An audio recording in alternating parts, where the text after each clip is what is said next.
salita ng Diyos? Hallelujah!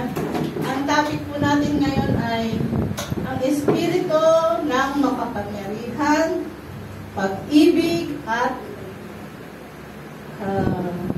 kahusayan.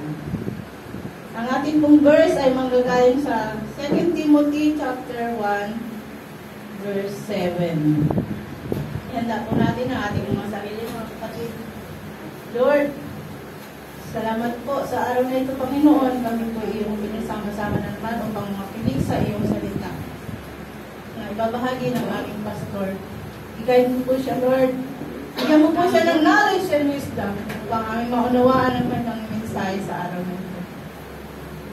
Para sa kalusugan ng bawat isa, Panginoon, dahil din po namin ang mga kapatid. Kaya mga kapatid, ating patawagan ng ating mensahero sa araw na ito, si Pastor Ezekiel. Hallelujah!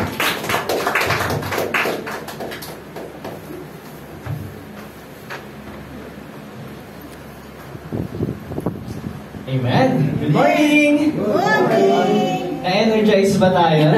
Grabe yung kanta na yan. Nakakatuwa. Thanks, Lord.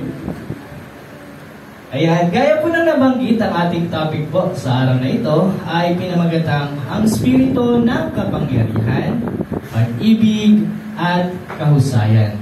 Muli, ang Espiritu ng kapangyarihan, pag-ibig at kahusayan. Ayan. At magmula ito sa teksto ng 2 Timothy chapter 1 verse 7. Ayan. Kung atin pong sabay-sabay na babasahin, ito ang nasa sulat. Sapagkat hindi tayo binigyan ng Diyos ng spirito ng katakutan, kundi ng kapangyarihan at ng pag-ibig at ng kahusayan. Ayan. So, ito po iikot ang pinaka-mensahe natin sa araw na ito na napakahalaga dahil ang topic na ito ay isa sa mga importanteng aspeto na kailangan nating i-apply sa ating mga spiritual na buhay. Na bilang tagasunod ng Panginoon, kailangan alam natin ang kapangyarihan, ang pag-ibig, at ang kahusayan na ibinibigay niya sa atin. Kaya susuriin natin ito ng mas malalim pa upang mas maunawaan natin at may apply din naman natin sa ating pang-araw-araw na buhay. So unang bagay dito na ating bibigyan ng linaw ay sinasabi dito sa unang parte ng 2 Timothy chapter 1 verse 7. Kung may Bible po tayo sa cellphones, sabayan po natin ito or dito po sa ating screen. Ang sabi dito, sapagkat hindi tayo binigyan ng Diyos ng spirito ng katakutan. Ano ba pag sinabing katakutan? Ano ang root word? Ano ba pag sinabing root word? Ang salita ng ugat sa Tagalog, tama? Ang pinaka-basic na salita doon sa katakutan, which is takot. Ayan. So, nakikita natin dito na sinasabi, malinaw na sinasabi, hindi tayo binigyan ng Diyos ng spirito ng katakutan. Dito tayo binigyan ng spirito ng takot. No? Pero, meron ba ang tao na hindi nakakaramdam ng takot dito? Meron ba? Fearless sa English, no?